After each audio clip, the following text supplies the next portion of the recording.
بسم اللہ الرحمن الرحیم۔ السلام علیکم، welcome to my channel horror stories 502۔ کیسے ہیں آپ لوگ؟ امید کرتی ہوں خیریت سے ہوں گے اور اللہ تعالیٰ آپ کو ہمیشہ خوش اور صحت مند رکھے، آمین۔ اگر کوئی اس چینل پر نیا ہے تو ہمارے اس چینل کو سبسکرائب کر لیں۔ شکریہ۔ تو آج کی کہانی کچھ اس طرح شروع ہوتی ہے۔ سلمان، یار وہ کار ساز والی دلہن کیا سچ میں ہے؟ علی جو چائے کا گھونٹ لے رہا تھا، اس کے منہ سے ہنسی کے ساتھ چائے کا فوارہ نکلا۔ عاشر اور فرحان بھی زور زور سے ہنسنے لگے۔ علی، کیا یار سلمان کیسی باتیں کر رہا ہے؟ کون سے دور میں ہے بھائی؟ دنیا چاند پر پہنچ گئی، چین مصنوعی سورج کی تیاری کر رہا ہے، اور ہم ہیں کہ ابھی تک کارساز والی دلہن کو حقیقت مان کر بیٹھے ہیں۔ سلمان چڑھ کر بولا، اوہ یار، میں نے تو ایک سوال کیا تھا، بس آج فیس بک پر ایک گروپ میں کہانی پڑھی تھی اس بارے میں۔ لاک ڈاؤن اپنی چوپن پر تھا، اور یہ چاروں دوست یونیورسٹی کی چھٹی اور آن لائن کلاس کی وجہ سے عاشر کے گھر پر جمع تھے۔ چاروں ایک ہی گلی میں رہتے تھے۔ فرحان اچھلتے ہوئے، یار ایک آئیڈیا آیا، کیوں نہ آج رات 2 بجے ہم خود چل کر تحقیق کریں؟ کیمرے لے چلیں گے تاکہ اس مسئلے کا حل نکل جائے اب۔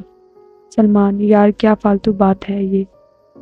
عاشر بیٹا، اگر پولیس نے پکڑ لیا نا تو کار ساز والی دلہن کا تو پتہ نہیں، مگر اتنے چترول ہوں گے نا کہ 2 دن تک بیٹھ بھی نہیں پاؤ گے۔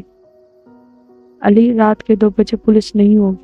خیر سوچ لو، اگر واقعی دلہن سامنے آ گئی تو پھر ڈن ہو گیا۔ ہم آج ہی چل رہے ہیں۔ رات کو فرحان اپنی گاڑی لے کر 1:30 بجے گلی میں آ گیا۔ وہ تینوں بھی باہر آ گئے۔ سلمان، یار ایک بار اور سوچ لو۔ ابھی ابے تو پھر شروع ہو گیا۔ اب چل یار، کچھ نہیں ہوگا۔ سڑک پوری طرح سنسان تھی۔ وہ گاڑی چلاتے کار ساز والی سڑک کے قریب آئے، پھر اسٹیڈیم سے یو ٹرن لیا اور کار ساز کے قریب پہنچ کر گاڑی ایک سائڈ پر لگا دی۔ ہر طرف سناٹا چھایا ہوا تھا۔ جھگڑوں کی آواز سے ماحول اور خوفناک ہوتا جا رہا تھا۔ فرحان نے اپنا موبائل نکالا اور فیس بک پر لائیو جانے لگا۔ السلام علیکم ویورز، ہم اس وقت موجود ہیں کار ساز روڈ پر۔ نہ کوئی وجود، نہ کوئی دلہن، لگتا ہے کہ ہم نے اپنا وقت ضائع ہی کیا۔ لائیو کمنٹس بھی ساتھ ساتھ آ رہے تھے۔ کوئی کہہ رہا تھا کہ ذرا اور اندر جا کر دیکھو، کوئی کہہ رہا تھا کہ پیچھے کچھ ہے۔ خیر وہ چاروں پوری طرح ادھر ادھر دیکھ کر تھکار کر واپس آ گئے۔ عاشر، دیکھ لیا سلمان، کوئی نہیں تھا وہاں۔ علی ہنستے ہوئے، ہماری قسمت میں تو ویسے ہی صنف نازک کا کوئی نشان نہیں ہے، اور چاروں زور سے ہنسنے لگے۔ اس رات سب گھر آئے اور سو گئے۔ سلمان بھی گھر آیا اور لیٹ گئے۔ اسے پتہ نہیں کیوں سب سوچ کر ایک خوف سا آ رہا تھا۔ وہ اور اس کی امی پورے گھر میں اکیلے تھے۔ ایک بہن تھی جو شادی ہو کر حیدرآباد میں رہتی تھی۔ خوف میں تو دھاگا بھی صاف لگتا ہے۔ اس اندھیرے میں ایسا لگ رہا تھا کہ کوئی ہے جو سامنے صوفے پر بیٹھا ہے۔ خیر وہ خود کو سمجھاتا رہا کہ کچھ نہیں ہے اور آیت الکرسی پڑھ کر سو گیا۔ اگلے 2 دن بالکل نارمل گزرے۔ اب سلمان بھی اس بات کو بھول چکا تھا کہ جمعرات کو رات 3 بجے سے لگا کہ اس کے بالوں میں ہاتھ پھیر رہا ہے کوئی۔ اس کے بال کافی لمبے تھے۔ نیند میں اس نے اپنی آنکھیں تھوڑی سی کھول کر سر کے اوپر دیکھا۔ اسے اپنے سر پر ایک خوفناک چہرے والی دلہن بیٹھی جسے دیکھ کر مسکرا رہی تھی۔ وہ اچھل کر چونک کر اٹھا۔ اس نے برابر میں لگے لیمپ کو جلایا تو وہاں کوئی موجود نہیں تھا۔ سلمان ایک عجیب سی کیفیت میں تھا۔ سمجھ نہیں آ رہا تھا کہ یہ سب سچ تھا یا خواب۔ اس نے باقی کی رات لائٹ جلا کر پلنگ پر بیٹھ کر گزار دی۔ صبح اس کی امی نے بتایا کہ وہ آج دوپہر میں خالہ کے گھر جائیں گی۔ سلمان آن لائن کلاس کے لیے عاشر کے گھر چلا گیا۔ وہاں اس نے رات والی بات عاشر کو بتائی۔ عاشر ہنستے ہوئے اس کا مذاق اڑانے لگا، یار تیری سوئی ابھی تک وہیں اٹکی ہوئی ہے۔ ہم گئے تو تھے نا، کچھ تھا خود بتا۔ بھائی تو یہ ہارر ناول پڑھنا چھوڑ دے، سب ٹھیک ہو جائے گا۔ تقریباً 2 بجے اس کی کلاس ختم ہوئی۔ وہ واپس گھر کے لیے نکل گیا۔ اس نے چابی سے دروازہ کھولا تو اس کی امی کچن میں مصروف دکھائی دی۔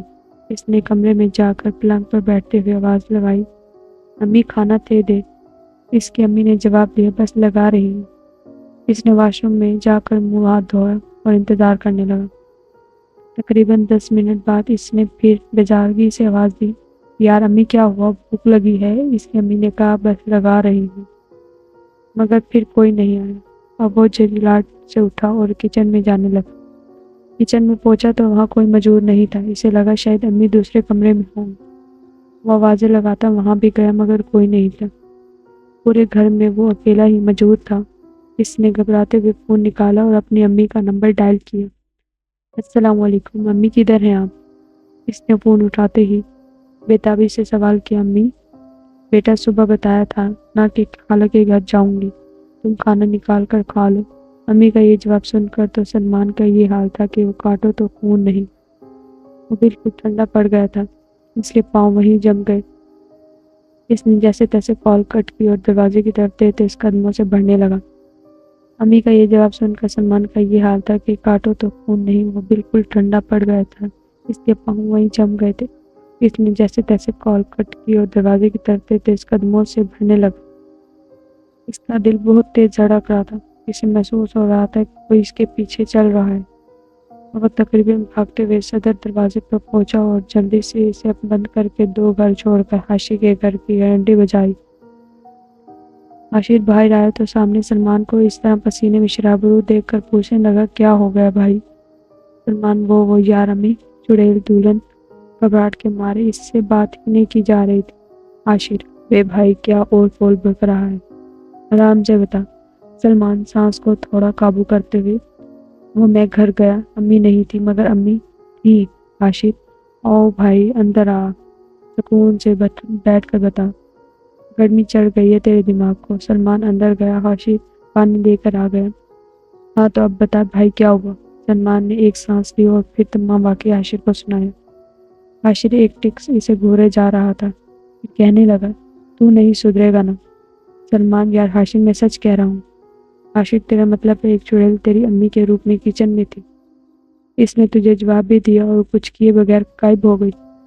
چل میرے ساتھ، آج اس چڑیل کو سبق سکھا ہی دوں۔ سلمان، نہیں یار حاشر، مجھے ڈر لگ رہا ہے۔ حاشر، دیکھ بھائی اب تجھے اپنے گھر جانا تو ہوگا نا؟ چل میرے شیر ہمت کر، چل اٹھ۔ وہ دونوں سلمان کے گھر کی طرف جانے لگے۔ دروازہ کھول کر اندر گئے۔ گھر میں کوئی بھی موجود نہیں تھا۔ اچانک اندر کمرے سے کچھ گرنے کی آواز آئی اور سلمان ایک بار پھر اچھل پڑا۔ دیکھا حاشر، اب بھی اندر کوئی جانور ہوگا، چلو دیکھتے ہیں۔ وہاں پہنچے تو بلی کمرے کی کھڑکی کے دروازے پر پنجے مار رہی تھی۔ حاشر، دیکھ لیا کوئی نہیں ہے، اور وہ سلمان پر ہنسنے لگا۔ اچانک ایک زوردار تماچا حاشر کی گدی پر پڑا۔ اس نے پلٹ کر گھوم کر دیکھا تو وہاں کوئی نہیں تھا۔ تھپڑ کی آواز سلمان کو بھی سنائی دی تھی۔ حاشر کی گدی سرخ ہو رہی تھی۔ اب اس کے بھی اوسان ختم ہونے لگے اور وہ پاگلوں کی طرح چاروں طرف دیکھنے لگا۔ کون ہے؟ اب وہ ہنسی کی آواز میں سما ہو کر کھڑا ہو گیا۔ سلمان، دیکھ لیا تو نے یار، میں کہہ رہا تھا نا کوئی ہے۔ حاشر وہاں سے نکلا اور واپس اپنے گھر کی طرف چل گیا۔ سلمان بھی اس کے ساتھ ہو لیا۔ وہ دونوں اس کے گھر کے پاس آ گئے۔ سلمان کہنے لگا، یار اب کیا کروں؟ حاشر، یار کچھ تو کرنا پڑے گا۔ وہ دونوں وہاں سے فرحان کے پاس گئے اور اسے تمام قصہ سنایا۔ فرحان انہیں لے کر مسجد امام کے پاس گیا اور انہیں تمام بات بتائی۔ مسجد کے امام صاحب نے انہیں بتایا کہ عائشہ کی نماز پڑھ کر سورۃ اور آیت الکرسی پڑھ کر سونا، انشاءاللہ سب بہتر ہوگا۔ وہ وہاں سے واپس آ گئے۔ اتنے میں سلمان کی امی کی بھی کال آ گئی کہ کہاں ہو، میں گھر آ گئی ہوں۔ اور سلمان کی جان میں جان آئی، مگر اس نے پھر بھی اپنی امی کو کچھ نہیں بتایا کہ کہیں وہ پریشان نہ ہو جائے۔ رات سلمان سونے لیٹا تو اس کی آنکھ لگ گئی، وہ کچھ پڑھ نہیں پایا۔ آدھی رات کو اس نے خواب میں دیکھا کہ اس کی شادی ہو رہی ہے، اور جب وہ دلہن کو لے کر اپنے کمرے میں آتا ہے، وہ گھونگھٹ اٹھاتا ہے تو سامنے ایک جلسی ہوئی چہرے کی بہت ہی بھیانک لڑکی بیٹھی ہوتی ہے۔ وہ سلمان کو دیکھتے ہی زور سے ہنستی ہے اور اپنا منہ کھولتی ہے۔ اس کے منہ سے ایک زبان نکلتی ہے جو سانپ کی طرح لچکیلی ہوتی ہے، وہ سیدھے سلمان کے نرخرے میں گھس جاتی ہے اور اس کا سارا خون چوس جاتی ہے۔ سلمان اچانک چوک کر اٹھتا ہے تو اسے سامنے ایک خوفناک چہرے والی لڑکی لال دوپٹے میں بیٹھی نظر آتی ہے۔ وہ خوف سے کپ کپانے لگ جاتا ہے۔ کون ہو تم؟ وہ زور سے کہہ کے لگاتی ہے۔ جس کی شکل بہت ہی بھیانک تھی، چہرہ جلسا ہوا تھا، آنکھیں سرخ انگار ہوئی تھی، دانت باہر کی طرف نکلے ہوئے تھے۔ وہ کہنے لگی، ارے میں ہی تو ہوں، کارزاز والی دلہن، بڑا شوق تھا نا تمہیں دیکھنے کا، تو دیکھو میں آ گئی۔ سلمان: بہن مجھے چھوڑ دو، میں نے کیا بگاڑا ہے تمہارا؟ وہ زور سے ہنسنے لگی: تمہیں کیسے چھوڑ دوں، تم پر تو میں عاشق ہو گئی ہوں، اور ایک چھلانگ لگا کر اس کے اوپر آ گئی۔ وہ جھٹکے سے بستر پر لیٹ گیا۔ اس چڑیل نے منہ کھولا تو بالکل ویسی ہی زبان اس کے منہ سے نکلی جو اس نے تھوڑی دیر پہلے خواب میں دیکھی تھی۔ وہ زور زور سے اپنی امی کو پکارنے لگا۔ اس کی آواز سن کر اس کی امی اس کے کمرے میں آئی تو وہ یہ دیکھ کر حیران ہو گئی کہ عاشر اپنا گلا اپنے ہاتھ سے پکڑ چلا جا رہا تھا۔ بچائیں امی! اس کی امی بھاگی بھاگی اس کے پاس آئی، اسے تھپتھپا کر اٹھانے لگی۔ سلمان جھٹکے سے اٹھ بیٹھا اور روتے ہوئے اپنی امی سے کہنے لگا: امی، وہ مجھے مار دے گی۔ بیٹا، کون مار دے گی؟ ضرور تم نے کوئی خواب دیکھا ہے۔ سلمان کہنے لگا: نہیں امی، کوئی خواب نہیں تھا، سچ کہہ رہا ہوں میں، اور پوری بات جب اب تک ہوئی تھی اپنی امی کو بتائی۔ اس کی امی کہنے لگی: بیٹا، تمہیں پہلے بتانا چاہیے تھا نا مجھے تب، اور پھر اس پر صورت ناز پڑھ کر دم کیا اور وہیں بیٹھ کر آیتیں پڑھنے لگی۔ سلمان اپنی امی کی موجودگی سے خود کو محفوظ محسوس کر رہا تھا۔ نہ جانے کب اس کی آنکھ لگ گئی۔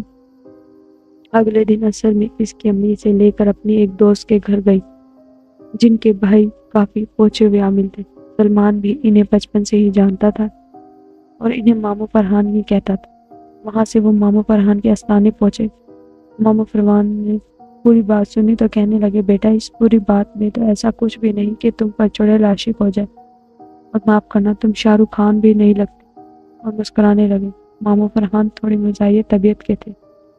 خیر، انہوں نے کہا: سوچ کر بتاؤ، اور کچھ تو نہیں ہوا تھا؟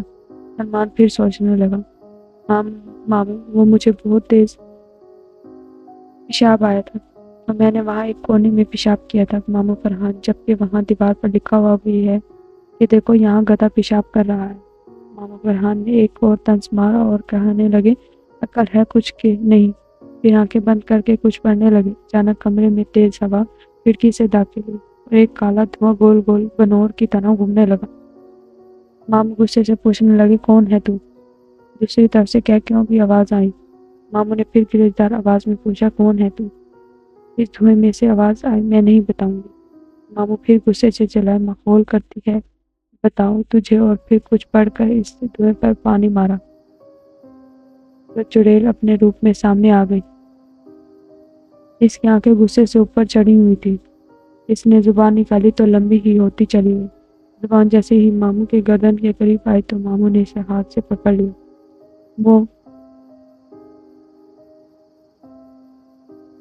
وہ کہتی رہی: چھوڑ دے مجھے۔ ماموں نے پھر گرجدار آواز میں کہا: ممکن نہیں ہے۔ وہ اچانک غائب ہوئی اور دوسری طرف سے پلٹ کر آئی۔ اس دفعہ اس نے پیچھے سے حملہ کیا تھا۔ ماموں نے اس دفعہ بھی بڑی پھرتی سے سائڈ پر ہوتے ہوئے اسے گردن سے پکڑ لیا۔ ماموں، اب بتا کون ہے تو اور کیا چاہتی ہے؟ اب چڑیل تھوڑا قابو میں آئی۔ میرا نام سمرین ہے۔ میری موت ایک دھماکے میں ہوئی تھی جب میری بارات جا رہی تھی۔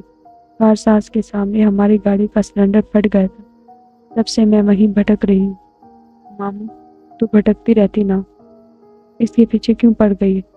وہ ہم جیسی چیزوں کو کلازت چاہیے ہوتی ہے۔ ماموں، تجھے یہ گلیس دکھتا ہے؟ چڑیل: اس نے اس دن وہاں پیشاب کیا تھا تو مجھے موقع مل گیا اور میں اس کو چمٹ گئی۔ ماموں نے اس سے وعدہ لیا کہ اسے ایک شرط پر ہی چھوڑے گی، کہ اب وہ کسی انسان کو اپنے ہونے کا احساس نہیں کروائے گی، نہ کسی انسان کو تنگ کرے گی۔ اس چڑیل نے ماموں کی شرط پر آمادگی ظاہر کی تو ماموں نے اسے چھوڑ دیا اور سلمان کو بھی تعویذ دیا کہ اسے پہن کر رکھو اور آئندہ حاجت ہو تو واش روم میں کرنا۔ اور سلمان کو بھی سمجھ آ گئی، یقیناً آپ سب کو بھی سمجھ آ گئی ہوگی کہ اپنے شہر کو صاف رکھیں۔ امید ہے کہ آپ کو یہ اسٹوری پسند آئی ہوگی۔ مزید اچھی کہانی سننے کے لیے ہمارے اس چینل کو سبسکرائب کریں۔ تب تک کے لیے شکریہ، خدا حافظ۔ اللہ پاک ہم سب کو 5 وقت کی نماز اور قرآن پاک پڑھنے کی توفیق عطا فرمائے، آمین۔